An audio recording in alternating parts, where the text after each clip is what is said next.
అయ్యా తండ్రి, ఈ నీసాను మాసంలో నాయన విమోచన మా జీవితంలో కలుగు చేసిన గొప్ప మాసం అయి ఉన్నదని మేము తెలుసుకుంటూ ఉన్నాం. ఆయన లేఖనానుసారముగా కాలమును బట్టి ఎప్పుడు పరిశుద్ధ సంఘముగా కూడాలి అనేది తమరు సెలవిచ్చిన విధముగా మేము నాయన మా ఇష్టం వచ్చినట్టుగా కాదు, కానీ మీ చిత్తానుసారముగా ఈ ఆరాధన జరిగిస్తున్న విధానాన్ని బట్టి స్తోత్రాలు తండ్రి. నాయన పస్కా విందులో చక్కగా మేము పాల్గొందుటకు ఇచ్చిన కృపను బట్టి స్తోత్రాలు.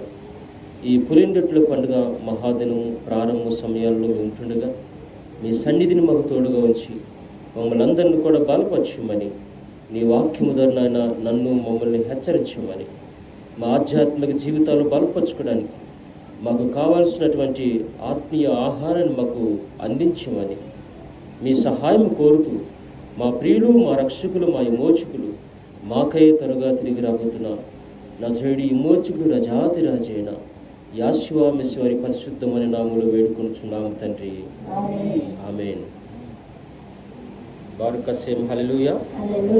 సహోదరులారా, మరి పరిశుద్ధ గ్రంథంలో నుంచి మరి కొన్ని మాటలు ధ్యానం చేద్దాం. చూడండి, సమయము కూడా మరి 12 గంటలు కావస్తూ ఉన్నది. ఈ సమయంలో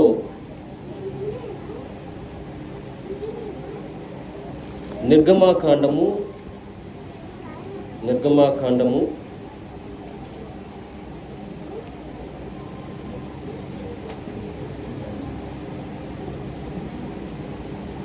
13వ అధ్యాయము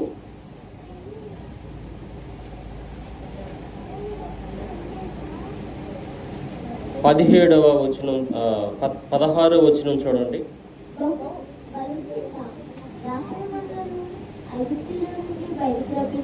13వ అధ్యాయము 16వ వచనం.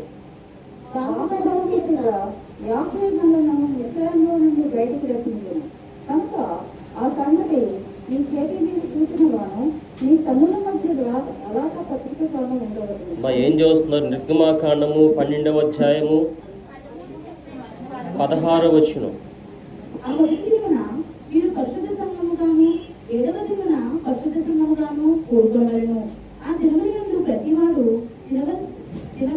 మాత్రమే మీరు సిద్ధపరచవచ్చును, అదియు కాక మరి ఏ పని చేయకూడదు. పులిని రొట్టెల పండుగను మీరు ఆచరింపగలను. ఈ దినమందే మీరు మీ సమూహములను ఐగుప్తు దేశంలో నుండి వెలుపలికి రప్పించింది గనుక మీరు మీ తరతరములో ఈ దినము ఆచరింపగలను. ఇది మీకు నిత్యమైన కట్టడగా ఉండును. బారుక్ కసేం హల్లెలూయా. చూడండి సహోదరులారా, ఇక్కడ ఏమని చెప్తున్నారంటే, మొదటి దినమున మీరు పరిశుద్ధ సంఘముగా కూడవారు. ఏ మొదటి దినము?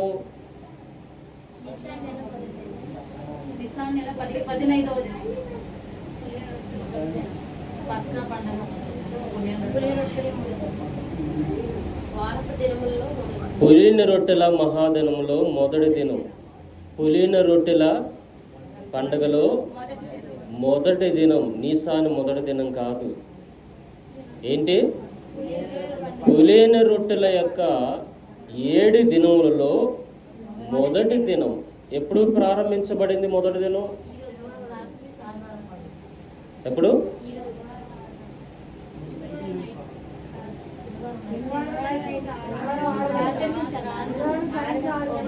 నిన్న రాత్రి సమయం నుంచి. ఎప్పటి నుంచి? నిన్న రాత్రి సమయం నుంచి సూర్యాస్తమం దాటిన తర్వాత అది మహాదినము కింద వస్తుంది. పులిన రొట్టెల పండుగ యొక్క మహాదినము ఎప్పుడు ప్రారంభించబడిందంటే, నిన్నటి దినం సాయంకాలం నుంచి మహాదినము ప్రారంభించబడింది.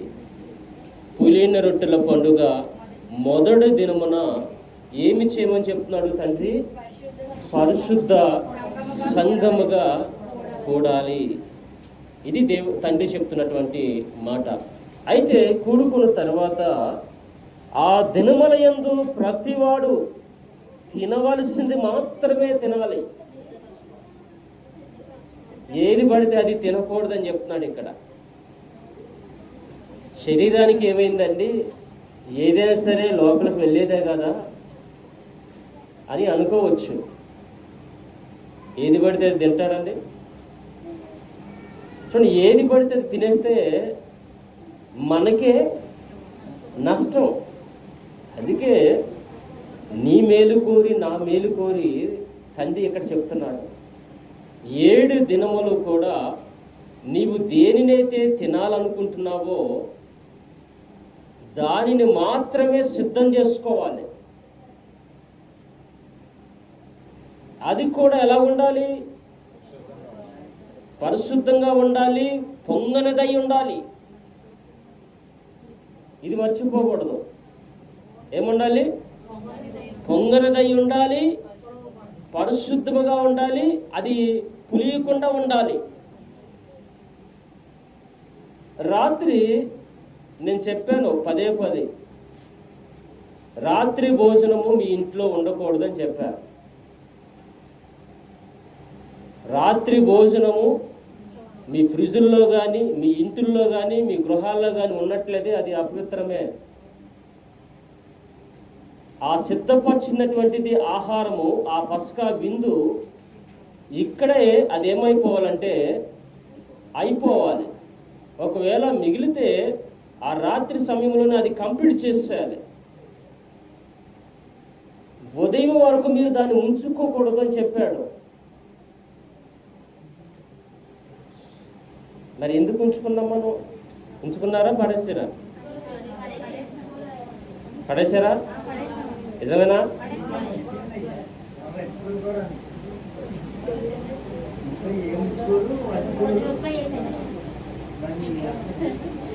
ఏం వేశారంట ఉదయం? ఉదయం ఏం వేశారని చెప్తున్నారు? ఉప్మా వేశారని చెప్తున్నారు. సహోదరుల,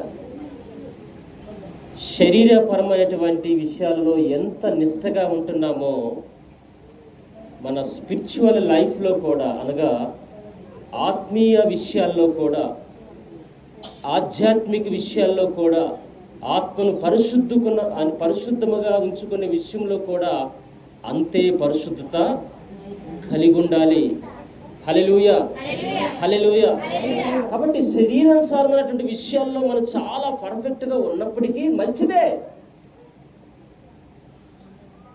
అంతకన్నా ఎక్కువగా మన హృదయాన్ని ఏం చేసుకుంటూ ఉండాలంటే పరిశుద్ధతలోనికి నడిపించుకోగలగాలి. చూడండి, రోమాపత్రిక 12వ అధ్యాయము 1వ వచనం చూడండి ఒక మాట. రోమాపత్రిక కాబట్టి సహోదరులారా, పరిశుద్ధమును యెహోవాకి అనుకూలమునైన సజీవ యాగముగా మీ శరీరములను ఆయనకు సమర్పించుకొనుడని. ఏమి చేయాలంట? సజీవ యాగముగా మన శరీరములను ఎలాగా అర్పించుకోవాలి? ఎలాగా? దాని ముందు ఒక మాట ఉంది, అది మర్చిపోతున్నారు. దాని ముందు ఒక మాట ఉంది చూడండి. అది ఎలాగా? పరిశుద్ధముగా. చదవండి. మీ శరీరములను ఆయనకు సమర్పించుకొనుడని దేవుని వాత్సల్యతను బట్టి మిమ్మల్ని బతిమాలుకొనుచున్నాను. ఈ సేవ ఉపయుక్తమైనది. ఈ లోక మర్యాదను అనుసరింపక ఉత్తమమును అనుకూలమును సంపూర్ణమునై ఉన్న ఆ తండ్రి యొక్క చిత్తమేదో పరీక్షించి తెలుసుకున్నట్లు మీ మనస్సు మారి ఏమవ్వాలి? మారిపోయిందా? ఏమండి, మారిందా మన మనసు? చెప్పట్లేదు. మారిందంటే గట్టిగా చెప్పాలి. అవును, ఎస్, నా మనస్సు మారింది. ఇంకా డౌట్ ఉన్నారంటే ఏదో డౌట్గా కనపడుతున్నారు. ఇంకా నాకు మనసులు మారలేదని. మారిందండి. యేషువు యొక్క శరీరము మనలోనికి ఎప్పుడైతే ప్రవహించిందో మన మనసు ఏమవ్వాలి? మారిపోవాలి. అంటే శరీరము పరిశుద్ధంగా ఉంటే చాలా, తినే ఆహారం శరీరము పరిశుద్ధంగా అంటే పరిశుద్ధంగా చూసుకుంటే కాపాడుకుంటే సరిపోతుందా? ఇది ప్రాముఖ్యమే. కానీ సహోదరులారా, దానికి మించింది ఏమిటో తెలుసా? మన మనసు మారి నూతనమైందని మనము గ్రహించగలగాలి. నా మనస్సు మారింది, నా జీవితం మారింది, నా బ్రతుకు మారింది. ఎందుకంటే ఆయన శరీరమును నేను నాలోకి తీసుకోవడం వలన నా జీవితం ఏమైంది? మారింది. చేతులు ఎత్తండి. మారిందా? ఏమండి? మార్తం గారు ఎత్తట్లేదు. మారిందండి? వినోద్ గారు మారిందా? సహోదరులారా, మారిపోవాలి. ఏమేమి మారాలి మన జీవితంలో? మనసుతో పాటు అన్నీ కూడా ఏమవ్వాలంట? మారిపోవాలి. సజీవ యాగముగా నీ శరీరంతో పాటు నీ మనసును కూడా నీ తండ్రి నాదైన వారికి ఏం చేయాలంటే పరిశుద్ధముగా అర్పించుకోవాలి. ఆ తీర్మానం తీసుకోవాలి వెళ్ళేటప్పుడు. అయ్యా, నా శరీరం మాత్రమే కాదు, నా మనస్సు మారింది, నా మనస్సు మారింది. ఇక మీదట మీకోసం నేను సాక్షిగా జీవించడానికి నా జీవితాన్ని మీకు అర్పిస్తూ ఉన్నాను. తీర్మానం చేసుకుని ఇక్కడి నుంచి వెళ్తే నీకన్నా ధనవంతుడు, నీకన్నా గొప్పవాడు, నీకన్నా అదృష్టవంతుడు మరొకళ్ళు లేరుండే. ప్రియమైన సహోదరుడు, మొదటి దినం నా పరిశుద్ధ సంఘముగా కూడాలని చెప్పాడు, అలాగే కోరుకున్నాం. రెండవది ఏం చెప్తారు తెలుసా? ఈ 7 దినాలు కూడా ఏది కూడా మీరు పులిసింది తినకూడదని చెప్పుకున్నాం. దీనిని కూడా జాగ్రత్తగా చూసుకున్నాం. మన మనసు మారుతూ ఉన్నది. నూతనమైనటువంటి మనసు మనలోకి వచ్చింది. యెషోవా యొక్క మనసు మనలోనికి ప్రవహిస్తుంది. కాబట్టి ఆయన యొక్క స్వరూపంలోనికి మనం అందరికీ చక్కగా వెళ్ళిపోతూ ఉన్నాం సహోదరులు. ఎందుకంటే ఆ జీవం మనలో పనిచేయాలి. తీసుకున్న ఆహారము, ఆ తీసుకున్నటువంటి ఆ పస్కా భోజనం మనలో ఏమవ్వాలి? పని చేయాలి, మొదలు పెట్టాలి. పని చేయడానికి మొదలు పెట్టాలి. ఇదిగో నేను మారేను అని నువ్వు నీ సాక్ష్యాన్ని చూపించాలి. హల్లెలూయా, హల్లెలూయా. మరొక మాట చూపిస్తాను చూడండి. అక్కడ లేవియా కాండంలోనే 23వ అధ్యాయము. ఈ మొదటి దినాన మనం ఏమి చేయకూడదు అంటే, ఏమి చేయకూడదు? 23వ అధ్యాయం 7వ వచనం అనుకుంటే చూడండి. మొదటి దినమున చూసారా? ఇక్కడ కూడా చెప్తున్నాడు. నిర్గమకాండంలోనే కాదు, ఇక్కడ లేవియా కాండంలో కూడా చెప్తున్నాడు. ఏమని? మీరు మొదటి దినమున పరిశుద్ధ సంఘముగా కూడవలెను. అందులో మీరు అనగా ఎవరైతే పరిశుద్ధ సంఘముగా కూడుకున్నారో, అక్కడ ఆ జన సమూహము ఎవరైతే ఉన్నారో వారు జీవనోపాధి అయిన ఏ పనియు చేయుట మాని 7 దినములు కూడా. ఈ మాట మర్చిపోతాం మనం. ఏమవుతున్నాం? 7 దినములు కూడా మీ తండ్రి అయిన అదోనా వారికి హోమార్పణము చేయవలెను. అంటే పస్కా అయిపోతే ఇంక మనము గృహాలకి తట్టా పొట్టా తీసుకొని వెళ్ళిపోవటమే. ఇదే మనం నేర్చుకున్నది. ఇంకా భక్తి చేయడం ఎందుకండి? నేను వాక్యానుసారంగా నేను చేస్తూ ఉన్నాను, నియమ కాలాల ప్రకారంగా నేను చేస్తూ ఉన్నాను, పరిశుద్ధ సంఘంగా కూడుకొని నేను ఆరాధన చేస్తూ ఉన్నాను అని చెప్పటం ఎందుకు? అది నువ్వు సరిపోవు. వాక్యానికి నువ్వు సరిపోకుండా నువ్వు చేస్తే నువ్వు వాక్యాన్ని ఎందుకు ఎత్తటం? వాక్యాన్ని ఎందుకు మాట్లాడటం? అరే ముందు మనం సరైపోవాలండి. ముందు మనం సరైపోకుండా నీవు ఇతరులకు నీ సాక్ష్యం నువ్వు చెప్పలేవు. అవునా కదా? ఇతరులకి మన సాక్ష్యం చెప్పాలంటే ముందు మనం సరైపోవాలి కదా. మనం పర్ఫెక్ట్గా ఉండాలి, మనం పరిపూర్ణం అవ్వాలి. అప్పుడే నీవు ఇతరులకు నువ్వు చెప్పడానికి అవకాశం ఉండగలదు. హల్లెలూయా, హల్లెలూయా. అంటే వాక్యం చెప్తుంది ఇక్కడ 7 దినములు కూడా హోమార్పణం చేయమాలంటే పస్కా అయిపోయిన తర్వాత ఇక మన గృహానికి వెళ్ళిపోవడమే. అది ముఖ్యం కదా. అది ముఖ్యమైతే మరి 7 దినములు ఏంటి? అది ముఖ్యం కదా. 7 దినములు ముఖ్యం కదా, చెప్పండి. మరి ఎందుకు ఆరాధన ఉందో వద్దంటున్నాం మనం? ఎందుకు ఆరాధన లేదంటున్నాం? నీ పనిపాట్లు చేసుకోవడానికి కాదు ఇక్కడ ఏర్పాటు చేసిందా ఈ పండుగలని.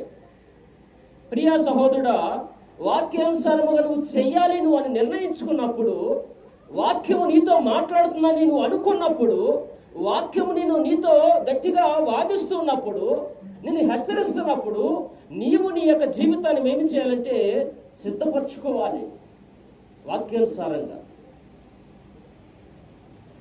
కొన్ని విషయాలలో బాధాకరంగా అనిపిస్తుంది, అయినా సరే పర్వాలేదు. ఇజ్రాయిల్ అరణ్యంలో ఎలా చేశారండి? ఏమోనియం చేశారండి? నాకు అర్థం కాదు. కొన్ని విషయాలు బాధాకరంగా ఉంటాయి, ఓర్చుకోవాలి. మహాదినంలో తండ్రి సన్నిధి విడిచి వెళ్ళకూడదని చాలాసార్లు నేను చెప్పాను.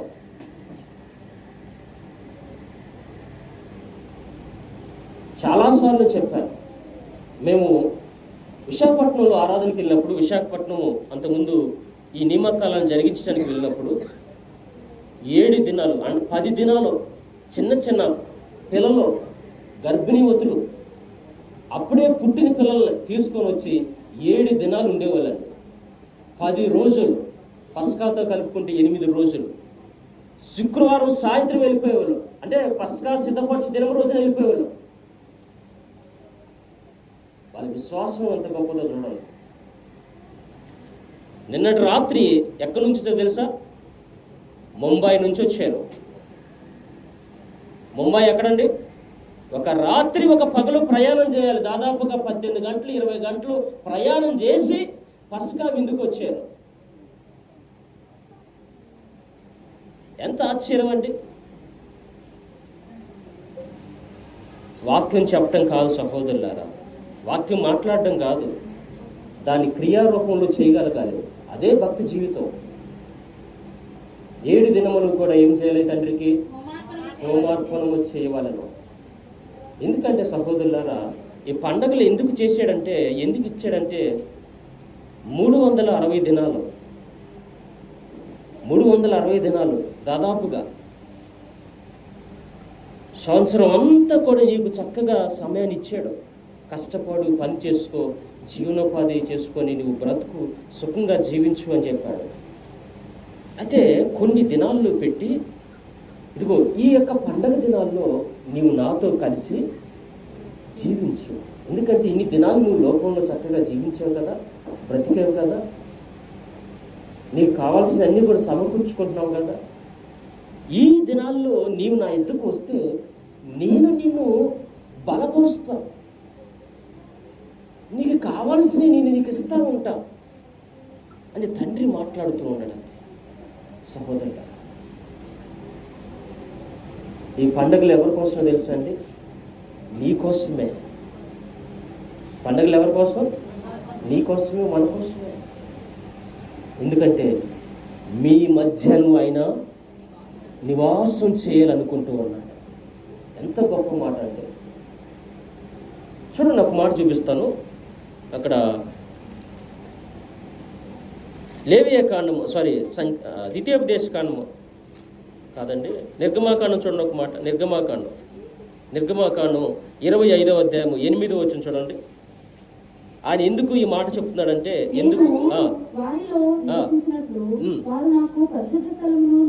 ఎవరిలో నివసించాలని? అదనమాట. ఇక్కడ వారు అనగా ఇజ్రాయిల్ అని అర్థం, ఇజ్రాయిల్ ప్రజలు అని అర్థం.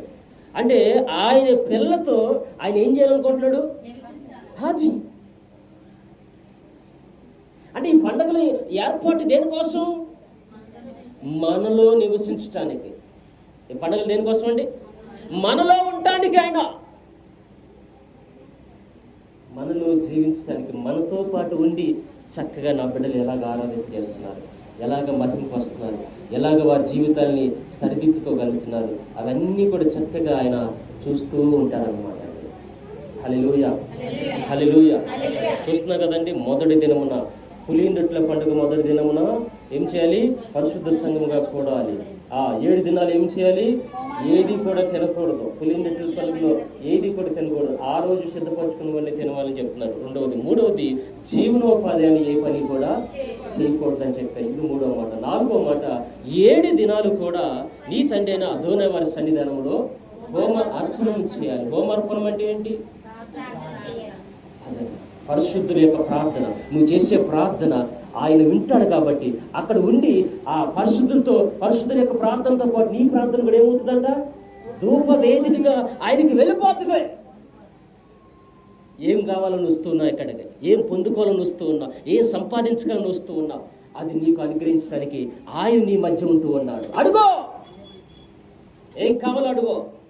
ఏమేమి పొందాలనుకుంటున్నావో, ఏది కావాలనుకుంటున్నావో, ఏది ఆయన దగ్గర నుంచి నువ్వు తీసుకోవాలనుకుంటున్నావో అడుగో, ఇస్తాడు నీకు. ధారాళంగా ఇస్తాడు. నా సర్వశక్తి గల తండ్రి ఆ యొక్క గొప్ప కార్యములు చేయగల శక్తివంతుడై ఉన్నాడు. చేసేవాడు కదా. ఏమండి ప్రియమైన సహోదరుడు, ఇదే మాట ద్వితీయోపదేశ కాండం కూడా చూడండి. ద్వితీయోపదేశ కాండం కూడా చూస్తే అంటే ఇంత గొప్ప సాక్ష్యం చెప్తున్నాడండి. ఈ యొక్క మొదటి దినం గురించి ఎంత ప్రాముఖ్యతను వివరిస్తూ ఉన్నాడు ఆయన. 16వ అధ్యాయం చూస్తే 7వ వచనం చదవండి.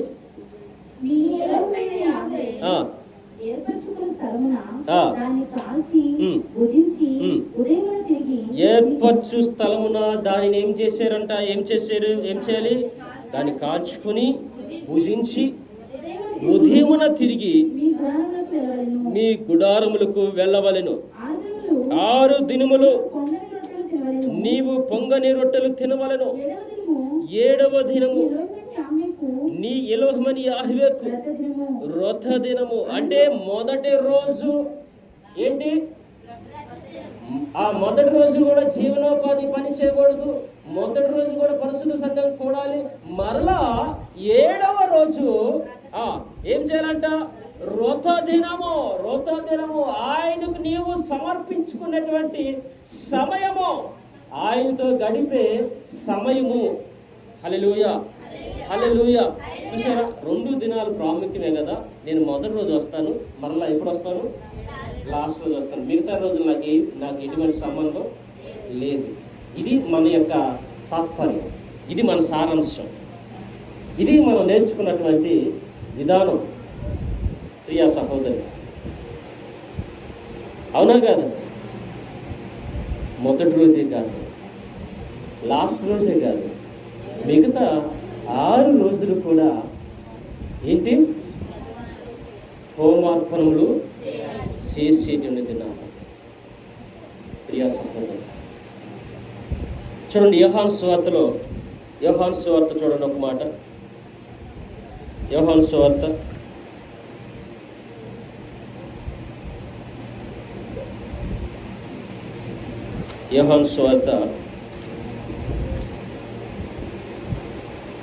6వ అధ్యాయము.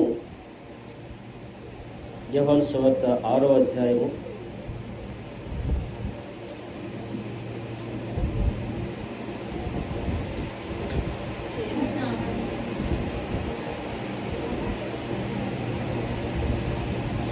27వ వచనం చూడండి.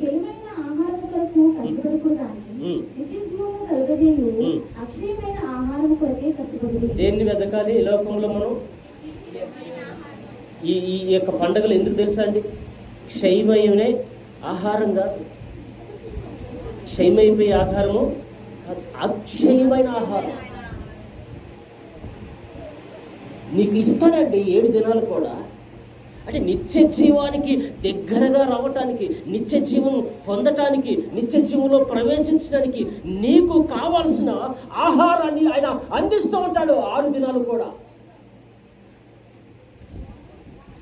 నువ్వు రోజు తినే ఆహారం ఏమవుతుంది? నువ్వు రోజు తింటా కానీ మళ్ళీ మరుసటి రోజు మళ్ళీ తినకపోతే నువ్వేమవుతావు? బలహీనపడిపోతావు, నీరసిస్తావు.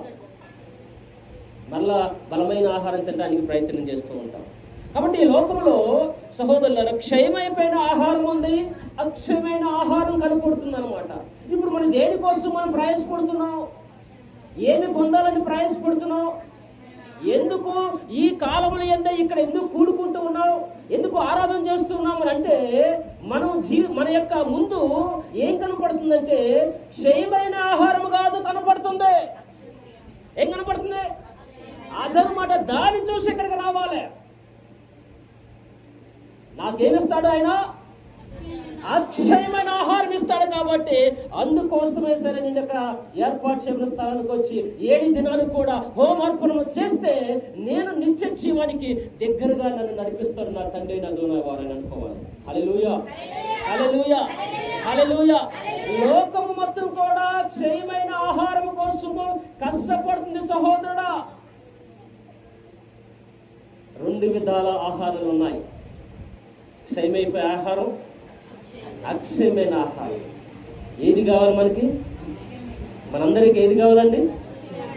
అది కావాలి సహోదరు. దానికోసము ఏం చేయాలంట? ఏం చేయాలి? మరి అక్షయమైన ఆహారం కావాలంటే నువ్వు కష్టపడాలి. కష్టపడకుండా ఊరికనే వచ్చేస్తుంది. మరి ఏమండి? ప్రయాసపడకుండా అంటే అక్షయమైన ఆహారం పొందాలంటే ఏం పొందాలి? కష్టపడాలి. అంటే ప్రయాసపడాలి. ప్రయాసపడితేనే అది దొరికింది నీకు. ప్రయాసపడకుండా నాకు చక్కగా అన్నీ కూడా హంగులు ఆర్భాటాలు ఉండాలి, అప్పుడే నేను ఉంటాను, అప్పుడే నేను కూర్చుంటాను, అప్పుడే నేను వినగలను అని అంటే నువ్వు కుదరదు సహోదరు.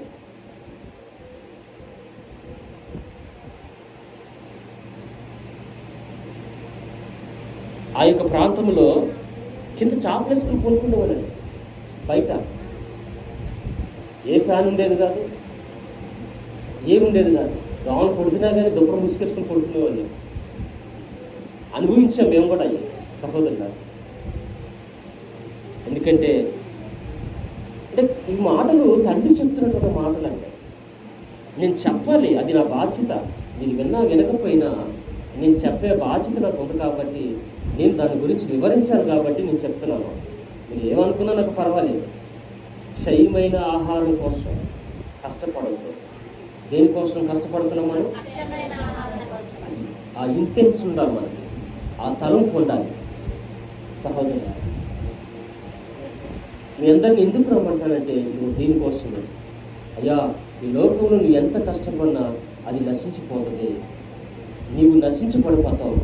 కాబట్టి నువ్వు నశించబడాలని తండ్రి ఉద్దేశం కాదు. కాబట్టి ఇంకో పండగలకు రండి, ఆయన నీతో ఉంటాడు, నీకు జీవ ఆహారం ఇస్తాడు, నిత్య జీవానికి నిన్ను నడిపిస్తాను అని మేము ఎందుకు చెప్తానంటే నీవు ఆ జీవము పొందాలని, నీవు ఆ జీవము అనుభవించాలని.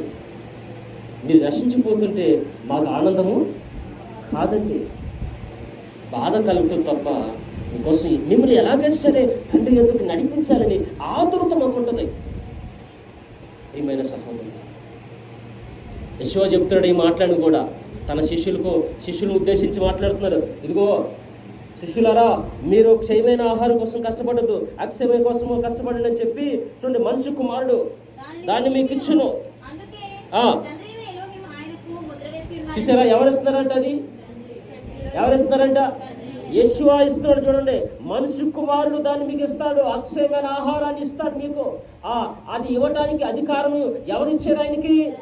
అదనమాట. సీల్ ఎవరేసారు? అదనమాట. యోహాను సువార్త మీరు చూస్తే గాని సహోదరులారా, ఈ 4 సువార్తలో కూడా భిన్నమైనటువంటి సువార్త భాగం ఏదైనా ఉన్నదంటే యోహాను సువార్త.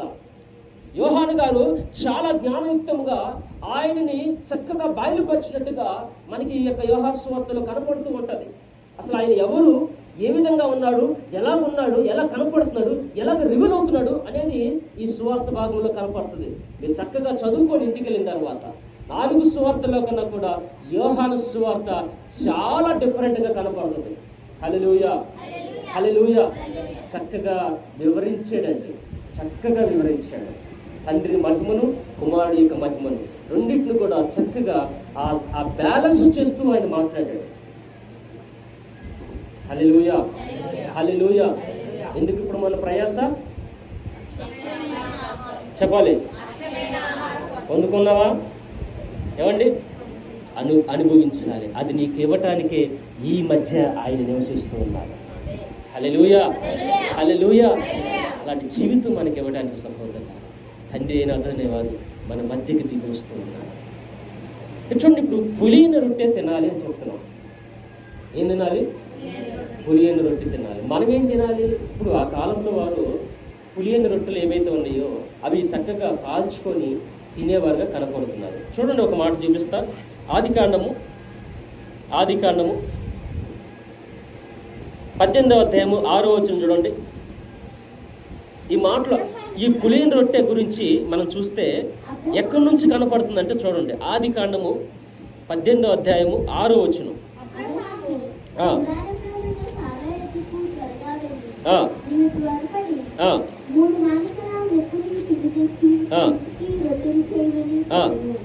ఏం చేయమంట? ఏంటంటే 3 మానికలు అంటే ఎంత? ఏంటండి? 6 కేజీలు. మానికంటే 2 కేజీలు వస్తుందండి. మానికంటే 2 కేజీలు వస్తుంది. 6 కేజీలు. నిన్న శిరీషమ్మ గారు రొట్టెలు చేయమంటే దాన్ని ఇలా పిసుకుతా దాన్ని తయారు చేస్తూ ఉంది. అంటే బలం లేక. అంటే 2 కేజీల పిండిని మనం పిసుకటానికి ఏమవుతున్నాం? ఎంతో బలంగా చేయాల్సి వస్తుంది. మరి ఆ తల్లి గారు అప్పటికి 90 ఏళ్ళు వచ్చి ఉంటే అనుకుంటాను నా బహుశా. ఏమండి, 90 ఏళ్ళు వచ్చినట్టు మామూలు విషయమా? ఆ కాలంలో వారికి 90 ఏళ్ళు అంటే ఒక 50 ఏళ్ళతో సమానమేమో, లేకపోతే 40 ఏళ్ళతో సమానమేమో. అంత శక్తిగా ఉన్నారు వాళ్ళు. ఏం తిన్నారు? మనకలాగైనా ఏమైనా తిన్నారండి? బలమైన ఆహారం ఏం తిన్నారు వాళ్ళు? మంచి మటన్ తిన్నారు. రొట్టెలు ఇది తప్ప ఈ రెండు తప్ప ఇంకేమీ లేవు. ఆహారం అంటే ఇప్పుడు అబ్రహాం గారి దగ్గరికి ఎవరైతే ప్రధానులుగా వచ్చారో, ఆ దూతలు ఎవరైతే వచ్చారో 3 దూతలు వస్తారండి. ఈ 3 దూతలు వచ్చినప్పుడు మనిషి రూపంలోనే కనబడుతున్నారు వాళ్ళు. గతంలోనే చెప్పారు 3 దూతల గురించి. అయితే అది సందర్భం కాదు కాబట్టి దాని గురించి నేను మాట్లాడలేదు. అక్కడ వాళ్ళు వచ్చినప్పుడు అతిథులుగా వచ్చినటువంటి వీరికి అతిథిగా ఉండి చూడండి ఏం చేస్తుందంటే వాళ్ళకి అతిథులకి మంచి సహవాసం చేస్తుంది, మంచి పరిచర్య అందిస్తుంది, మంచి భోజనాలు ఏర్పాటు చేస్తుంది, లేత క్రొవ్వైన దూడను తీసుకొచ్చి వారికి విందుని ఏర్పాటు చేస్తుంది. అక్కడ 3 మానికల పిండిని తీసుకొని ఒక్కతే పిసికేస్తుంది. అలాగా మామూలు విషయం కాదండి. అక్కడ ఏం చేస్తుంది చదవండి. అక్కడ చూడండి, అది బాగా కలుపుతూ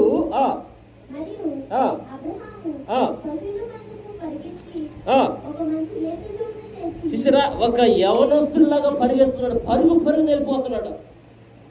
ఏంటండి బాబు, ఆ యవన స్థితిలో ఉన్నాడేమో అనుకుంటా నేను ఒకసారి అబ్రహాం గారు చూసినప్పుడు. ఎలా వెళ్ళిపోయాడంట? పరిగెత్తాడు. నువ్వు నేను ఎలా వస్తావు? మందిరానికి రండమ్మా అంటే, మందిరానికి రండి అంటే ఏం చేస్తాం మనం? అడుగులో అడిగేసుకుంటూ వస్తూ ఉంటాం. కానీ ఇక్కడ చూడండి, ఒక విశ్వాసిగా కనపడుతున్నాడు ప్రపంచానికి అబ్రహాం గారు. ఒక రోల్ మోడల్. అంటే ఒక విశ్వాసి ఎలా ఉండాలో కూడా చూపిస్తున్నాడు అందులో. అంటే ఒక అతిథి మీ ఇంటికి వచ్చినప్పుడు ఎలాగ వారికి ఆతిథ్యం ఇవ్వాలనేది కూడా ఎంత సహవాసం చూపిస్తున్నాడో చూడండి. మీ ఇంటికి ఎవరైనా వచ్చారనుకున్నారు, బాబు ఎన్ని రోజులు ఉండాలండి? ఎప్పుడు వెళ్తారు? చాలా ఖర్చు అయిపోతుంది. ఏమంటాం? చాలా ఖర్చు అయిపోతుంది అని మనం భావిస్తూ ఉంటాం సహోదరు. మీ ఇంటికి అతిథిగా వచ్చిన వాడిని నువ్వు చక్కగా చూసి పంపిస్తే 2 ఆశీర్వాదం నీ తండ్రి అయిన వారు నీకు ఇస్తారు. హల్లెలూయా, హల్లెలూయా. అందుకే సహోదరులారా, తన గడప తొక్కిన ప్రతి ఒక్కరిని కూడా ప్రేమపూర్వకంగా ఏం చేసిందంటే శారమ్మ గారు ఇంటిలోకి ఆహ్వానిస్తున్నారు. చక్కగా రొట్టెలు చేసి తన చేతులతో భోజనం చేసి చక్కగా కడుపు నిండి పెట్టి పంపిస్తున్నారు. అది విశ్వాసం యొక్క జీవితం. అంతేగాని అంత అయిపోతుంది ఇంత అయిపోతుంది ఏమీ కూడా అనుకునేది కాదంటండి సహోదరు. రొట్టెలు చేసంట చూడండి దాన్ని కాల్చి పనివారికి అప్పగిస్తుంది. చూడండి, అబ్రహాము గుడారంలో శారా త్వరగా వెళ్ళి నీవు త్వరపడి 3 మానికలను మెత్తని పిండి తెచ్చి పిసికి రొట్టెలు చేయమని చెప్పాను. రొట్టెలు చేస్తూ ఉన్నది సహోదరులారా. అంటే ఇప్పుడు అబ్రహాం గారి కాలం మొదలుకొని అపోస్తుల యొక్క కాలం వరకు కూడా వారి ఆహారం ఏంటి? రొట్టెలో. ఇంకొక మాట మీకు చూపిస్తాను చూడండి. ఆదికాండం 19:3 చూడండి. అక్కడ చేసినప్పుడు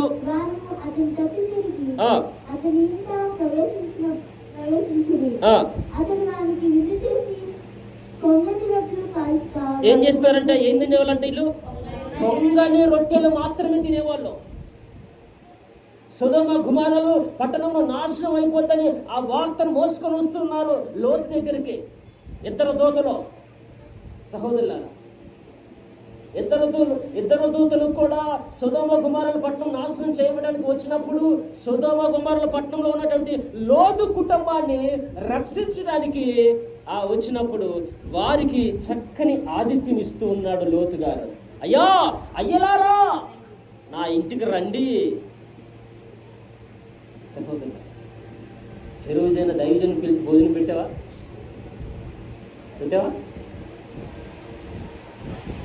ఏమండి, వచ్చినప్పుడు గ్లాసు మంచినీళ్ళనే ఉంటాయి.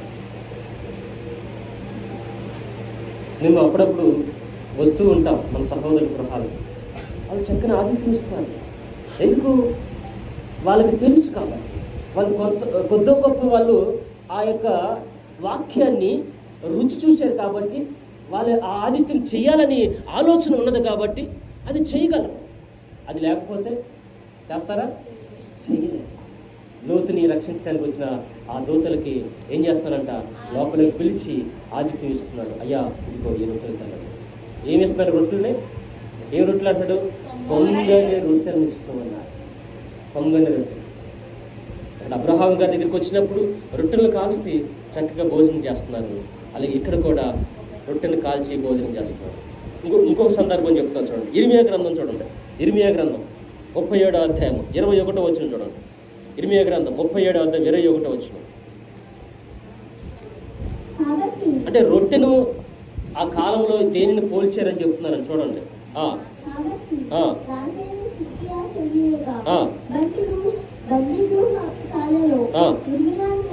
చూడండి,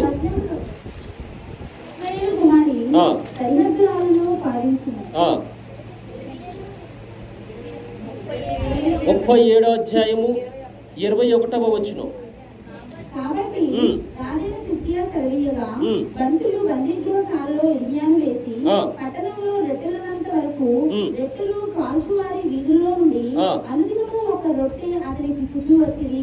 ఇట్లు జరుగుగా ఇర్మియా బందీగృహశాలలో నివసించాడు. చూశారండి, ఒక దైవజనుడు, ఒక ప్రవక్త తండ్రి బిడ్డల్ని ఆయన వైపు తిప్పడానికి వచ్చినటువంటి ఒక నిజమైన ప్రవక్తని ఈ యొక్క సిద్కియా రాజు ఏం చేస్తూ ఉన్నాడంటే బందీ గృహంలో వేస్తూ ఉన్నాడండి. ఎందుకో తెలుసా? మంచి మాటలు చెప్తూ ఉంటే ఆ సిద్కియా రాజుకి నచ్చట్లేదు. ఎలాగైనా సరే వారిని విడిపించాలని, రక్షించాలని ప్రార్థన చేస్తున్నాడు. కన్నీరు కారుస్తూ ఉన్నాడు. బందీలుగా ఉన్నటువంటి యోధా జనాంగాన్ని సొలొమోను కాలంలో 2 రాజ్యాలుగా, అంటే సొలొమోను కాలంలో ఉన్నప్పుడు సహోదరులారా అతను కుమారుడి కాలంకి వచ్చేసరికి 2 రాజ్యాలు అయిపోయినాయండి. సౌలు మొదటగా ఇజ్రాయెల్ రాజ్యాన్ని పరిపాలన చేశాడు. తర్వాత దావీదు గారు పరిపాలన చేశాడు. 3వదిగా సొలొమోను గారు పరిపాలన చేశాడు. సొలొమోను కుమారుడు యెరోబాము రెహబాము కాలంలో రాజ్యము 2గా భాగించబడింది, 2గా చీలిపోయింది. అనగా యూదా రాజ్యం ఒకటి, ఇజ్రాయెల్ రాజ్యం ఒకటి. యూదా రాజ్యము ఉత్తర రాజ్యంగా మారిపోయింది, ఇజ్రాయెల్ రాజ్యము దక్షిణ రాజ్యముగా మారిపోయింది. ఇజ్రాయెల్ రాజ్యము అష్షూరు యొక్క చెరలోకి వెళ్ళిపోతే అష్షూరు చెర నుంచి ఇప్పటి వరకు తిరిగి రాలేదు వాళ్ళు. యూదా రాజ్యము 2 సార్లు బబులోను రాజ్యానికి వెళ్ళింది, మరలా తిరిగి వచ్చింది అనమాట యెరూషలేముకి. సహోదరులారా. అందుకే మత్తయి సువార్త నుంచి మీరు గమనించినట్లయితే ఎక్కువగా ఎవరు కనపడతారంటే యూదులే కనపడతారు. ఆయన సిలువేసింది కూడా, అప్పగించింది కూడా ఎవరు కనపడుతున్నారంటే యూదులే కనపడతారు. ఇజ్రాయెల్ యొక్క ప్రస్తావన చాలా తక్కువ సందర్భంలో వస్తుంది. ఎందుకో తెలుసా? ఇజ్రాయెల్ ఇంకా అప్పటికి రాజ్యంగా సమకూర్చబడలేదు. ప్రియమైన సహోదరులారా, చెదిరిపోయినటువంటి 10 గోత్రపు వారు ఇంకా పరిపూర్ణం కాలేదన్నమాట. ఎందుకో తెలుసా? ఇజ్రాయిల్ పరిపూర్ణంగా మెస్సియాని అంగీకరించిన వారుగా చాలా మంది ఉన్నారు. అందుకే మెస్సియానిక్ జూయిష్ అని పిలుస్తారు. మెస్సియానిక్ జూయిష్ అని పిలుస్తారంటే యెషూను అంగీకరించిన వారిని, యెషూని అంగీకరింపలేని వారిని ఏమంటారంటే జుడాయిజం అని అంటారు. జుడాయిజం, జుడాయిజం అంటే యూదుల యొక్క జుడాయిజం ప్రజలుగా పిలువబడతారు. సహోదరులారా, వారికి మత గ్రంథాలు ఉంటాయి, వారికి మత ప్రచారాలు ఉంటాయి, వారికి అన్య ఆచారాలు ఉంటాయి. అంటే మతపరమైనటువంటి ఆచారాలు, పద్ధతులు అనేది ఉంటాయి.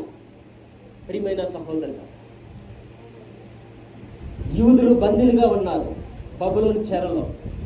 వారిని విడిపించాలనే ఉద్దేశంతో ప్రవక్త అయినటువంటి ఇర్మియా గారిని పంపిస్తే అతన్ని కొట్టి అతని మీద నేరస్థాపన చేసి ఇతను అబద్ధం మాట్లాడుతున్నాడు అని చెప్పేసి కొంతమంది అబద్ధ ప్రవక్తలు సిద్కియాని ప్రేరేపించి సిద్కియా మనసును మార్చి ఇదిగో నిజమైన ప్రవక్తను తీసుకెళ్లి బందీ గృహంలో వేసినప్పుడు ఒకవేళ మళ్ళీ వెళ్ళి ఆ రాజు చుట్టూ ఉన్నటువంటి సైన్య అధిపతులందరూ కూడా అయ్యా ఇతను చనిపోతాడేమో, ఇతను చనిపోకుంటే మనకు మేలు, ఒకవేళ చనిపోతే మన మీద ఇంకా ఉగ్రత వస్తుంది, కాబట్టి నువ్వు వెళ్ళి ఇతను కాపాడంటే బందీ గృహంలో ఉన్న వారికి ఏం చేస్తారంట? ప్రతిరోజు కూడా ఒక రొట్టెని ఇస్తూ ఉన్నారంట. ఆ రొట్టె ఏం చెప్తున్నారు చూడండి ఇక్కడ, పులిన రొట్టె. అది కూడా ఎలాంటిది? పులిన రొట్టె. రొట్టెలే ఇస్తూ ఉన్నారు. కాల్చిన రొట్టె మొక్క అతని యొక్క ముఖమును పడేస్తూ ఉన్నారండి. హల్లెలూయా, హల్లెలూయా. ప్రతి కాలంలో కూడా ఏం కనపడుతుంది ఆహారంగా?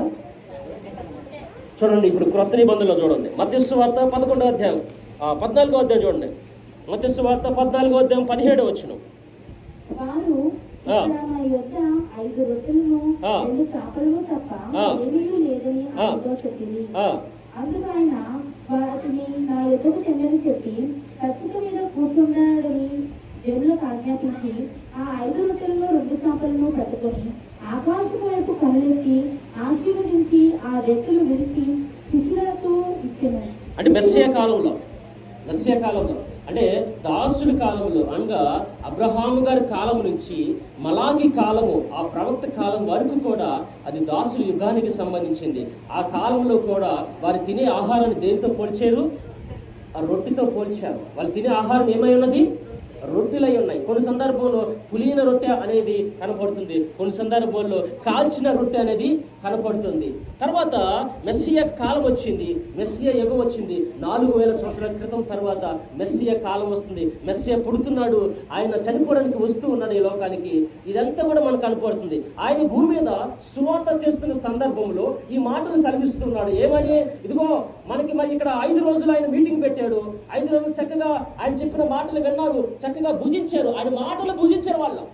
కాబట్టి ఆహారం యొక్క, భోజనం యొక్క ఆకలి అనేది వాళ్ళకి తెలియలేదన్నమాట.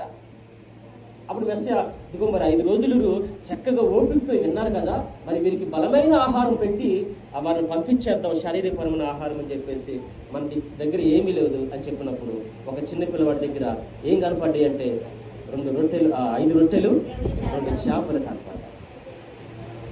2 చేపలు 5 రొట్టెలు కనపడుతుంది.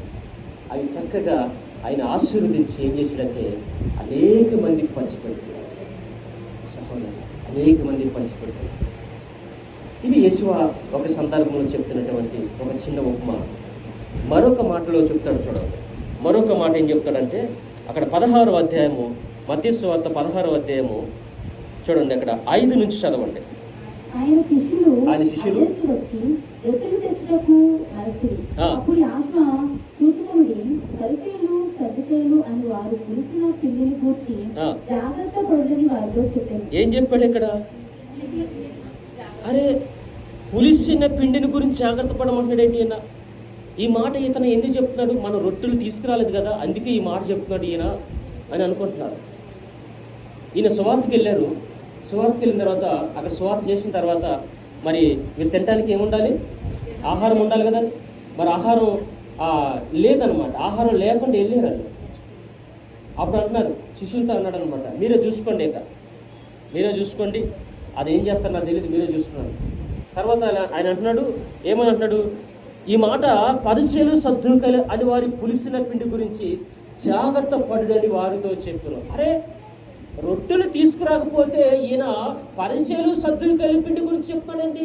వాళ్ళ పిండిని గురించి జాగ్రత్త పడమని చెప్తున్నాడేంటి? అసలు ఈ మాటకి ఆ మాటకి ఏమైనా అర్థం ఉందా? రొట్టెలు తీసుకురాకపోతే డైరెక్ట్గా మీరు ఎందుకు తీసుకురాలేదని అడగండి. పరిసయ్యులు శాస్త్రులు పులిసిన పిండి గురించి జాగ్రత్త పడమంటున్నాడు, ఏంటయ్యా బాబు అని చెప్పేసి ఒకరిలో ఒకరు కలవరపడుతున్నారనమాట. ఒకరిలో ఒకరు ఆలోచన చేసుకుంటున్నారు, ఏంట్రా బాబు ఈ మాటలు చెప్తున్నాడేనా అని. అప్పుడు ఆయన వీళ్ళ మాటలు ఎరిగి ఏమంటున్నాడు చూడండి, ఎందుకు 5 రోజులు నేను మీటింగ్ పెడితే అక్కడ ఏ ఆహారం లేదు కదా, 5,000 మీకు నేను పంచి పెట్టాను కదా, అది మీరు చూశారు కదా, చూశారు లేదా ఏమండి? 5,000 మందికి పంచి పెట్టాను కదా, ఇంకా 12 గంపలు కూడా ఏమైనాయి, మిగిలిపోయినాయి కదా. మరి చూసినప్పుడు మీరు రొట్టెలు తేనందుకు నేను ఈ మాటలు ఎందుకు మీతో చెప్తా? అల్ప విశ్వాసులారా, మీరు అర్థం చేసుకుంటూ పొరబడుతున్నారు. నాతో పాటు ఎంతకాలం ఉండి కూడా మీరు ఏం తెలుసుకుంటారు నా గురించి? నాతో పాటు ఎంతకాలం ఉన్నారు కదా, 3.5 సంవత్సరాలు నాతో పాటు తిరిగారు, నా సువార్తలో మీరు పాలుభాగస్తులయ్యారు, నేను ఎక్కడికి వెళ్తే అక్కడికి వచ్చారు, నేను ఏం కార్యం చేస్తే అది చూశారు, చూసి కూడా మరలా మీరు ఏం చేస్తారు? అల్ప విశ్వాసంగా ఉన్నారు. చూసారా, ఎన్ని సంవత్సరాలు ప్రార్థనకు వచ్చినా మనలో ఏముంటుంది? అదే ఉంటుంది. అరే ఏమి వెళ్దాంలే, ఇంకేమి వెళ్దాంలే, అయిపోయింది కదా, అసలు అయిపోయింది కదా, ఇంకా మిగతా రోజులు వెళ్తే ఎంత, వెళ్ళకపోతే ఎంత అన్నట్టుగా ఉంటాం మనం. సహోదరి ఆ మాట చెప్పిన తర్వాత వాళ్ళకి ఏమొచ్చిందంటే, మీరు ఇంకను గ్రహింపలేరా అని అన్నాడు, ప్రశ్నించేసాడండి. 5 రొట్టెలు 5,000 మందికి పంచిపెట్టినప్పుడు ఎన్ని గంపలు చూసారా? ఎగ్జాంపుల్ కూడా చూపిస్తున్నాడు ఇక్కడ. గుర్తులేదేమని చెప్పేసి మళ్ళీ ఏం చేస్తారు, అక్కడ జరిగిన ఇంటెన్షన్ తీసుకొచ్చి ఇక్కడ యాడ్ చేసాడు అనమాట. ఇదిగో గుర్తు తెచ్చుకోండి, ఒకసారి బుర్రుంటే గుర్తు తెచ్చుకోండి. అల్ప విశ్వాసులారా, అలాగంటే ఎవరు ఊరుకుంటారండి? ఊరుకుంటారా? నువ్వు భక్తిహీనుడు అన్నాను అనుకోండి, ఊరుకుంటారా? ఎందుకన్నా నాలో ఏ భక్తిహీనత ఉంది చెప్పు, నువ్వు చెప్పిన దాన్ని నేను విడిచిపెట్టను అంటాము. కానీ యెషోవా బోధలు చాలా హట్ చేసే విధంగా ఉంటాయండి. మీరు చూస్తే కానీ చాలా బాధగా ఉంటాయి. కానీ సున్న కొట్టిన సమాధులు అన్నాడా లేదా? ఏంటే మాటలో ఖండితముగా బోధించాడండి మెస్సియా. ఏదో ఉనుగుతూ భయముతో సమాజాన్ని వాక్యం చెప్పడం కాదు, ఉన్నది ఖచ్చితంగా చెప్పాలి. వాడే నిజమైన బోధకుడు. ఉన్నది ఖండితంగా ఆజ్ఞాపించాలి. ఇది తప్పు అంటే తప్పే అనాలి. తప్పు చేసిన వాడిని కప్పుపుచ్చుకోవడం కాదండి అసలైన భక్తుడు. ఆడది భక్తి లక్ష్యమే కానే కాదు. తప్పు చేస్తే అమ్మ ఇది తప్పు, ఇది చేయకూడదు, నెక్స్ట్ టైం రిపీట్ చేసుకుంటా, జాగ్రత్తగా చూసుకో అని చెప్పేదే మంచి విషయం. ఇంకా తప్పు చేసిన వాడిని వెనక చాటును పెట్టుకున్నావు అనుకోండి, వాడు ఇంకా నీకు తెలియకుండా అనేకమైన తప్పులు చేస్తాడు, నీకు చెడ్డ పేరు తీసుకొస్తాడు. మంచిదే అది సహోదరులు. ఎక్కువ మంది ఉన్నారని మనం గర్విస్తూ ఉంటామండి. ఏదో ఒక రోజున మన గర్వాన్ని ఏం చేస్తాడు ఆయన? అణిచివేస్తాడు. అది గొప్ప విషయం కాదు. ఎంతమంది అక్షయమైన ఆహారం కోసం ప్రయాసపడుతున్నారో అది ఆయనకి తెలుస్తుంది. వారే ఇక్కడ ఉంటారు. హల్లెలూయా, హల్లెలూయా. చూసారా, ఇక్కడ ఆ మాట చెప్తూ ఆయన చెప్తున్నారు చూడండి, 11వ వచనం చూడండి. నేను రొట్టెల గురించి మీతో చెప్పలేదని చూడండి. నేను రొట్టెల గురించి ఎప్పుడు తిండిగోలే. అపోస్తులు ఈ యొక్క శిష్యులు చెప్తున్నాడు, మీకు ఎప్పుడు తిండిగోలే, తిండి ఆలోచన తప్ప మీకు మరొకటి ఉండదా అని చెప్తున్నాడు. ఇక్కడ తిండి తప్ప ఆలోచన మరి మీరు మరొకటి ఉండదా అని చెప్పి మీరు ఎందుకు గ్రహించరయ్యా బాబు అని చెప్పి పరిసయ్యులు సద్దూకయ్యులు చెప్పాడు. అంటే పరిసయ్యులు శాస్త్రులు ఉంటారు, వారు మిమ్మల్ని ఏం చేస్తారు, వారి పులిసిన పిండి మీ మీద రుద్దుతారు, మీలో నింపుతారు, మిమ్మల్ని పాడు చేస్తారు. కాబట్టి మీ దగ్గర ఉన్నటువంటి విశ్వాస జీవితాన్ని కాపాడుకోండి బాబు అని మీకు మేలు కలిగేటట్లుగా నేను చెప్తున్నాను అని చెప్పి అప్పుడు రొట్టెల పులిసిన పిండి గురించి కాదు కానీ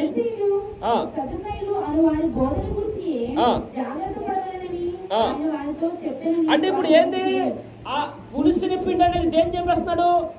పులిసిన పిండి ఏమంటున్నాడు? బోధ. పరిసయ్యులు శాస్త్రులు పులిసిన పిండి యొక్క బోధ, దాని విషయంలో మీకు ఏముండాలంట? జాగ్రత్త ఉండాలంట. అంటే ప్రమాదం అని. పరిసయ్యులు సద్దూకయ్యుల యొక్క బోధ ఏమైనదని? ప్రమాదము. మిమ్మల్ని పాడు చేస్తుంది, మిమ్మల్ని నశింపజేస్తుంది, తండ్రి ఉగ్రత మీ మీదకి గురేటట్టుగా చేస్తుంది. కాబట్టి విశ్వాసాన్ని కాపాడుకుంటాయ్యా అని చెప్తున్నాడు ఆయన.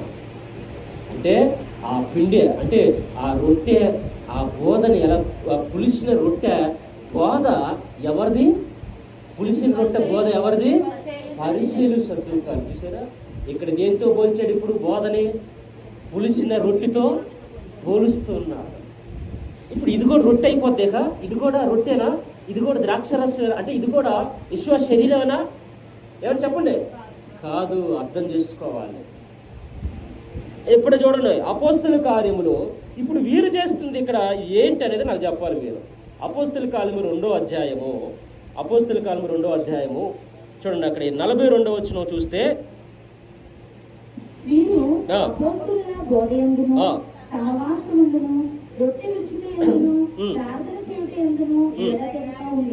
ఏం చేస్తున్నారండి ఇక్కడ? అపోస్తల బోధ ఉంది, సహవాసం ఉన్నది, రొట్టె విరుచుట యందును ప్రార్థన చేయుట యందును ఎడతెగగా ఉండేది. ఇక్కడ కూడా రొట్టె అని కనపడుతుంది. రొట్టె విరుచుట. నేను చెప్పాను అబ్రహాము కాలంలో శారమ్మ గారు, తల్లి గారు ఏం చేస్తుంది? అక్కడ విందు చేస్తుంది. కానీ ఇక్కడ ఒక పాయింట్ చెప్పాను నేను, రొట్టెలు చేస్తుంది. ఏం చేస్తుంది? ఫ్రెష్గా రొట్టెలు చేస్తుంది. అక్కడ లోతు ఇంటికి వచ్చినప్పుడు కూడా వారు కూడా పొంగని రొట్టెలు చేసి వారికి ఇస్తూ ఉన్నారు. సహోదరులారా, ఇర్మియా కాలంలో ఇర్మియా దగ్గర కూడా రొట్టెను కాల్చి భోజనంగా అతనికి ఇస్తూ ఉన్నారు. తర్వాత మెస్సియా శాస్త్రులు పరిసయ్యుల యొక్క బోధని పులిసిన పిండితో పోల్చి మాట్లాడుతూ ఉన్నాడు. అది ఇక్కడ యెషూవా మెస్సీ వారు చనిపోయి తిరిగి లేచి తండ్రి కుడిపార్శ్వన ఆశ్రయుడైన తర్వాత ఆదరణకర్త ద్వారా, పరిశుద్ధాత్మ ద్వారా అపోస్తలులందరూ కూడా తండ్రి యొక్క పనిని చేస్తూ ఉన్నారు. ఆ కాలంలో, అపోస్తల కాలంలో సౌలుగా పిలువబడుతున్నటువంటి ఒక ఆయన యూదుల్ని హింసిస్తూ, అలాగే ఈ అపోస్తలులందరూ కూడా యెషూవా మెస్సీ వారి యొక్క పునరుద్ధానము అనగా మరణ పునరుద్ధానాల గురించి సాక్ష్యం ఇస్తూ వారిని అనేక మందిని కూడా ఆ విశ్వాసంలోకి నడిపిస్తున్నప్పుడు అలాంటి సమాజాలని అనేక సందర్భంలో ఈ సౌలు పిలువబడుతున్నటువంటి ఈయన చాలా మందిని కూడా ఏం చేశాడంట? హింసించాడు. లేదా? తర్వాత అనేక సంఘాలని కట్టుటకు ఒక మిషనరీగా మారిపోయి, వివాహం కూడా లేదండి తన జీవితంలో కూడా,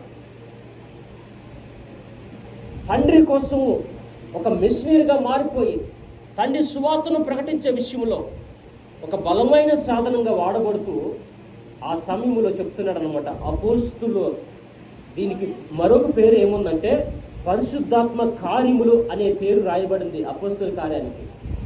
ఆ అపోస్తల కార్యముకి మరొక పదం ఏముందంటే పరిశుద్ధ కార్యములు. ఇందులో కనపడతాయి ఎక్కువగా హోలీ స్పిరిట్ కనపడుతుంది అపోస్తల కార్యములో. ఎలాగొచ్చింది, ఎలాగ రాబడుతుంది, ఎలాగ వస్తుంది అనేది తెలియజేయబడుతుంది ఈ పరిశుద్ధ గ్రంథము అపోస్తల కార్యములో. సహోదరుల, ఆ కాలంలో అపోస్తలు సహవాసం కలిగి ఉన్నారు, రొట్టె విరుస్తున్నారు, ప్రార్థన చేస్తున్నారు.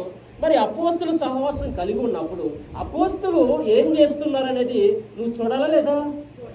ఏమండి, మనం తప్పనిసరిగా చూడాలి. చూడండి ఇక్కడ ఏమని చెప్తాడు, ఇప్పుడు రొట్టె విరిచారు, రొట్టె విరిచినప్పుడు ఇక అది ప్రభురాత్రి భోజనం అయిపోతుందా చెప్పండి? అలాగన్నప్పుడు కింద చూడండి, దాని కంక్లూజన్ చూడండి, అక్కడ 45వ వచనం చూడండి. 45వ వచనం చూస్తే, ఇదియు కాక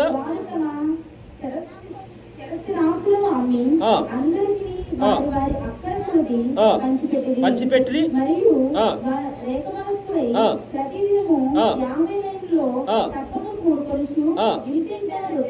ఇక్కడ దేవాలయంలో కూడుకొనొచ్చు.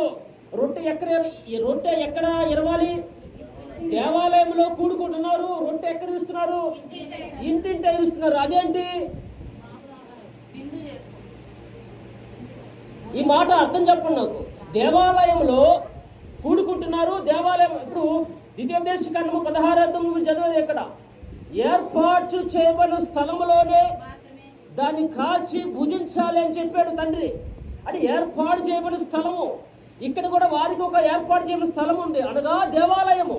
దేవాలయంలో ఏం చేయబడుతున్నారు? ప్రార్థన చేసుకోవడానికి కూడుకుంటున్నారు, తండ్రిని చక్కగా ఆరాధన చేసుకుంటున్నారు, వారి గృహాలకు వెళ్ళిపోతున్నారు. ఒక్కొక్క రోజు ఒక్కొక్క గృహంలో ఏం చేస్తారంటే రొట్టె విరుస్తున్నారు సహోదరులారా. అలాగే ఈ పండుగ దినాల్లో కూడా మనము కూడా ఒక్కొక్క రోజున ఒక్కొక్క ఇంటి దగ్గర ఏం చేస్తామంటే ప్రార్థన చేస్తాము, లేకపోతే విందు చేస్తాము. ప్రార్థన చేసిన తర్వాత ఏం చేస్తాం? సంఘానికి విందు ఏర్పాటు చేయడం జరుగుతుంది. ఇది క్రమము. అంతేగాని ఇది తీసుకెళ్ళి ప్రభురాత్రి భోజనానికి ముడిపెట్టడం అనేది సరిది కాదనమాట.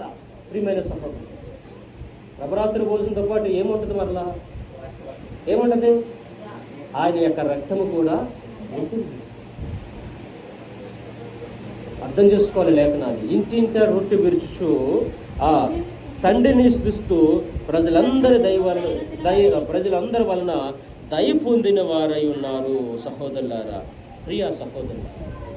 అందుకే చెప్తున్నా చూడండి, అక్కడ దాని కంక్లూజన్గా ఏమొస్తుందంటే ఆహారము పుచ్చుకొని చుండిరి. ఏం పుచ్చుకుంటున్నారు? ఆహారం పుచ్చుకొనిచున్నారు. ఆహారానికి యేసు యొక్క శరీరానికి తేడా ఉందా లేదండి? ఉందా లేదా? ఉంది. ఆహారం పుచ్చుకొనిచుండిరి.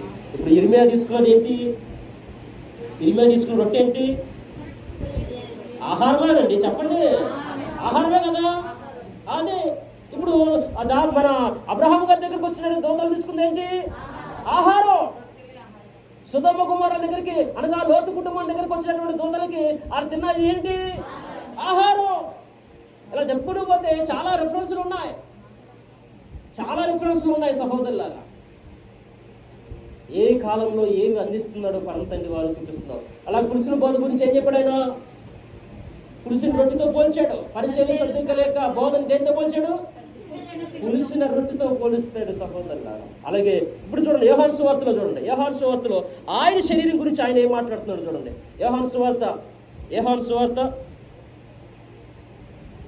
6వ అధ్యాయము, యోహాను సువార్త 6వ అధ్యాయము 36వ వచనం చూడండి, 31వ వచనం చూడండి. 31వ వచనం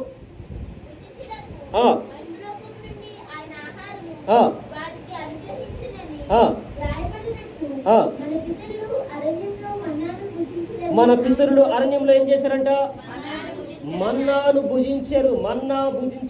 మన్నా ఎలా ఉంటది? కొత్తిమీర గింజ వేళ కనపడుతుంది. రాత్రి కొత్తిమీర కూడా వేయమన్నా నేను. కొత్తిమీర వేయమన్నాను. వేసారా? ఎక్కడ వేసారు? మర్చిపోయారు. కొత్తిమీర గింజలు ఆ సైడర్ ప్లేట్లో జస్ట్ ఒక ఆకు కనపడేటట్టుగా ఉండేటట్టుగా చూడండి అని చెప్పారు. కొత్తిమీర గింజ అంటే కొత్తిమీర గింజ అనే ఉంటుంది. అది అలా భూమి మీద, ఆకాశం నుంచి భూమి మీద పడినప్పుడు అది ఏమవుతుందట? ఇలా వికసించడం వలన ఆ గింజ కాస్త తెల్లగా ఏమవుతుంది? మారిపోతుంది. చూడండి మీరు, నిర్గమాకాండంలో ఉంటాయి సహోదరులారా. అరణ్యంలోకి వచ్చి అరణ్యంలోకి వచ్చిన తర్వాత వారికి చక్కని ఆహారం కొనపడుతుంది. మాకు ఆహారం లేదు, ఏమి లేదంటే వెంటనే వారి కోసం ఏం చేశాడు?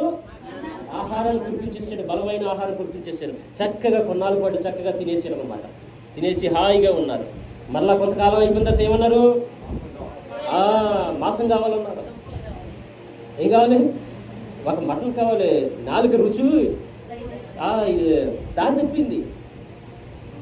లాలాజల కణాలు ఒక్కొక్కసారి ఏం చేస్తాయంట? రుచిని కోరుకుంటూ ఉంటాయి. సర్వం తిని తిని తిని సర్వం అయిపోయింది మా యొక్క నోరు అంతా కూడా అని చెప్పేసి అన్నప్పుడు మళ్ళీ ఏం చేసిన వాళ్ళకి చక్కగా భక్షించిన ఆ పూరీలు కుమ్మిస్తే చక్కగా భక్షించుకొని చక్కగా కాల్చుకొని తినేస్తున్నారు. ఇక్కడ అదే చెప్తున్నారు చూడండి. అలాగే మన్నా తిన్నారు మన పితరులు అని చెప్పి పూజించుతుంది. కానీ 32వ వచనం చూడండి అమ్మా.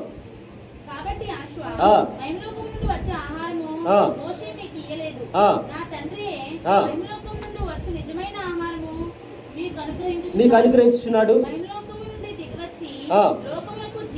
చూడండి, మహిమలోకం నుండి దిగవచ్చి లోకమునకు జీవమిచ్చినది. చూడండి, ఎలోమి అనుగ్రహించు ఆహారమై ఉన్నదని. అంటే పరలోకము నుండి దిగి వచ్చిన లోకమునకు జీవమునిచ్చిన ఆ ఆహారం ఏమై ఉన్నది? అది గ్రహించాలి మనం. అంటే పరలోకం నుండి దిగి వస్తుంది, అది జీవము కలిగించే ఆహారం అయి ఉన్నది. అది ఎవరు అనుగ్రహిస్తున్నారంటే తండ్రి అయిన అదోనే వారు అనుగ్రహిస్తున్నాడు. ఏంటి ఆహారం? ఏంటి ఆహారం? ఏంటి ఆహారం అంటే చూడండి సహోదరులారా, 49వ వచనం చూడండి. 49వ వచనం. మీ పితరులు మన పితరులు మన్నా తినినప్పుడు కూడా ఏమయ్యారంట? చనిపోయారు. ఇది మనకి ఉపద్ఘాతముగా చెప్పబడుతూ ఉన్న మాటలు సహోదరులారా. మన పితరులను చూడండి, మన ఇజ్రాయేల్ ప్రజల్ని చూస్తే గానీ వారి యొక్క జీవిత యాత్ర ఎలాగ నడిపించబడిందో, ఎలా ముగిసిందో అనేది మనకు కనపడుతూ ఉంటాయి పరిశుద్ధ గ్రంథంలో. మన పితరులు అరణ్యంలో వెళ్ళారు కదా, వెళ్ళారు లేదా? వెళ్ళారు, మన్నా తిన్నారు, భుజించారు. అయినప్పటికీ కూడా అరణ్యంలో ఏమయ్యారంట? అదేంటి? అది కూడా ఎక్కడి నుంచి దిగి వచ్చింది? ఆ మన్నా కూడా ఎక్కడి నుంచి వచ్చింది? పరలోకం నుండి వచ్చింది కదా, మహిమలోకం నుంచి వచ్చింది కదా. అయినా సరే ఎందుకు చనిపోయారు? ఏమండి, ఎందుకు చనిపోతున్నారు? మీరు అలా ఉండకూడదు. కానీ చూడండి, కానీ అని చెప్పి దీనిని తినువాడు సావకునట్లు పరలోకం నుండి దిగవచ్చిన ఆహారం ఇదే. ఏంటి పరలోకం నుంచి దిగవచ్చిన ఆహారం అంటే? చూడండి, నేనే. చూడండి ఏమన్నాడు? పరలోకం నుండి దిగి వచ్చిన జీవ ఆహారాన్ని నేనే. ఎవరు చెప్తారు ఈ మాట? అదనమాట. అంటే ఇప్పుడు పరలోకం నుండి దిగి వచ్చిన జీవ ఆహారం నేనే. అంటే పరలోకం నుండి దిగి వచ్చినటువంటి ఆ మన్నా తిన్నా కానీ వారికి జీవం ఇవ్వలేకపోయినది. అయితే యెషూవ యొక్క శరీరము అనగా ఆయన యొక్క శరీరంతో రొట్టెతో పోల్చినటువంటి ఆ యొక్క పులిని రొట్టె నీకు నాకు ఏమైంది? అబ్బా, ఏం మాట అండి బాబు! జీవ ఆహారం నీకు జీవము కలుగు చేస్తాం సహోదరులు. 7 దినాలు నువ్వేం తింటావు? పులిని రొట్టెలు తిన్నా కానీ నీలో జీవం ఉంటుంది. ఎందుకో తెలుసా? అవి శరీరానికి సంబంధించిన ఆహారం అయినప్పటికీ కూడా నీలో ఎందుకు జీవం ఉంటుంది తెలుసా? ఆ పరలోకం నుండి దిగి వచ్చిన జీవ ఆహారం నువ్వు రాత్రి ఏం చేసావు? అదన్నమాట. అది హల్లెలూయా, హల్లెలూయా.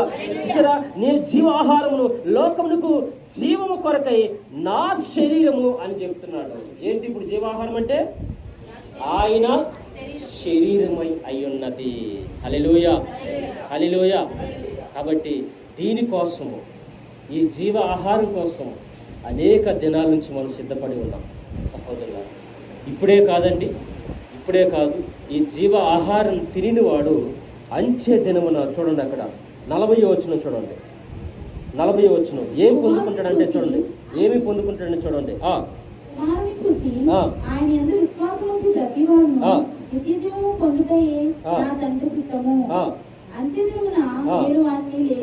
అంత్య దినమున ఏం చేస్తావు నువ్వు?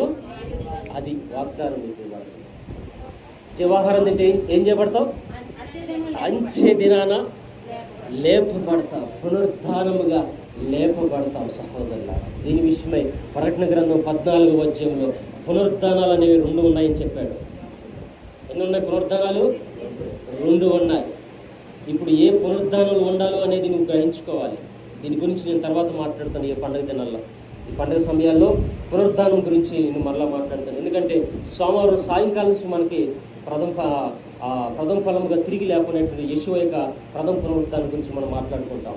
ఈరోజు సాయంకాలం నుంచి ప్రథమ ఫలాల అర్పించే దినము, అనగా నీ పంట యొక్క మొదటి భాగాన్ని తీసుకుని వచ్చేటువంటి సమయము ఈరోజు సాయంకాలం నుంచి ప్రారంభమవుతుంది. దీన్నే ఓమేర్ యొక్క కౌంట్ అని పిలువబడుతుంది. ఏం పిలువబడుతుంది? ఓమేర్ యొక్క కౌంట్. ఈరోజు సాయంకాలం నుంచి 1వ దినము ఓమేర్ యొక్క లెక్కింపు అనేది ప్రారంభించడం జరుగుతుంది సహోదరులారా. ఈ ఓమేర్ కౌంట్ లెక్కించుకుంటూ ఉండాలి. 7 వారాలు లెక్కించుకుంటూ 50వ దినము సహోదరులారా మనము తండ్రి సన్నిధానంలో కూడుకోవాలి సహోదరులారా. దాన్నే షవోత్ అని పిలుస్తారు, అనగా పెంతుకోస్తు పండుగ అనే మాట మనకి కనపడుతూ ఉన్నది. హల్లెలూయా, హల్లెలూయా. కాబట్టి ఈ యొక్క సంవత్సరంలో మొట్టమొదటి యొక్క పండుగ ఏదైనా వచ్చిందంటే మనకి ఈ యొక్క పస్కా అనబడుతున్నటువంటి పులిని రొట్టెల పండుగ గొప్ప పండుగ సహోదరుల. ఈ సంవత్సరానికి మొట్టమొదటి పండుగ పిలువబడుతుంది ఈ పస్కా పండుగ. ఈ పండుగ దినాల్లో నువ్వు ఎలాగున్నావో నువ్వు సర్దిద్దుకోవాలి, ఎలాగా నడుస్తున్నావో నువ్వు చూసుకోవాలి. బారుక సేమ్ హల్లెలూయా, హల్లెలూయా. చూస్తున్నాం కదండి, పులిని రొట్టెల పండుగ మొదటి దినము పరిశుద్ధ సంఘంగా కూడుకోవాలి. అలాగే 7 దినాలు అంటే 6 దినాలు కూడా హోంవర్క్ చేయాలి. దీనిలో నీవు జీవనోపాధి అయిన ఏ పని కూడా చేయకుండా ఉండాలి. 7 దినాలు కూడా పులిని రొట్టెలు మాత్రమే తినాలి. అయితే ఈ పులిని రొట్టెలతో పాటు కూడా మనం ఏం చేయాలంటే మన శరీరంకి ఎలాంటి పరిశుద్ధమైన ఆహారం అందిస్తున్నామో అలాగే మరి ముఖ్యంగా నీ మనసు ఏమవ్వాలి? మారిపోవాలి సహోదరులారా. నీలో ఆయన నివసించడం కోసమే ఈ పండుగలు ఏర్పాటు చేయబడ్డాయి. అలాగే నీవు క్షయమైన ఆహారం కోసము నీవు ప్రయాసపడలేదు, కానీ అక్షయమైన ఆహారం కోసం నీవేం చేయబడుతున్నావు అంటే ప్రయాసపడుతున్నావు. కాబట్టి పరిశీల యొక్క బోధ ఏమైనదంటే పులిసిన రొట్టెతో ఆయన పోల్చి మాట్లాడిన వాడుగా ఉన్నాడు. అయితే రొట్టె అనేక సందర్భాల్లో అది ప్రభురాత్రి భోజనంగా పిలువబడలేదు, కానీ అది ఏ సందర్భంలో పిలువబడుతుంది, అది ఏది అని పిలువబడుతుందంటే అది ఆహారంగా పిలువబడుతుంది. అలాగా సందర్భాలు చూస్తే చాలా ఉన్నాయండి సహోదరులారా, చాలా ఉన్నాయి. అది నువ్వు గ్రహించగలి, పిన్ టు పిన్ నువ్వు గ్రహించుకున్నవాడు అయితే అర్థమవుతుంది నీకు. హల్లెలూయా, హల్లెలూయా. చివరిగా పరలోకం నుండి దిగొచ్చిన మన్నా తిన్నప్పుడు కూడా మన పితరులు ఏమైపోయారు? చనిపోయారు. కానీ నీవు చనిపోకుండా, ఒకవేళ నువ్వు చనిపోయినా కానీ నిన్ను బ్రతికించేది ఏంటో తెలుసా? ఆ రొట్టె కాదు, ఆ రొట్టెగా ఉన్నటువంటి ఆయన శరీరం, అదే జీవ ఆహారం. అది నువ్వు తిన్నావు కాబట్టి, దాన్ని భుజించావు కాబట్టి అంత్య దినాన్ని నువ్వేమవుతావు? లేపబడతావు. హల్లెలూయా, హల్లెలూయా, హల్లెలూయా. కాబట్టి అక్షయమైన జీవ ఆహారము కోసము, అక్షయమైన నిత్య జీవము కోసము నీవు నిరంతరం కూడా ఏం చేస్తూ ఉండాలంటే ప్రయాసపడుతూనే ఉండాలి. హల్లెలూయా. అలాంటి శక్తిని, అలాంటి కృపను నీకును నీ కుటుంబానికి నేను తండ్రి అయిన అదైన వారు అనుగ్రహించును గాక. ఆమేన్. ప్రార్థన చేద్దాం సహోదరులారా, తలలో ఉంచండి, ప్రార్థన చేసుకుందాం. చక్కని సమయానికి మనం వచ్చి ఉన్నాం.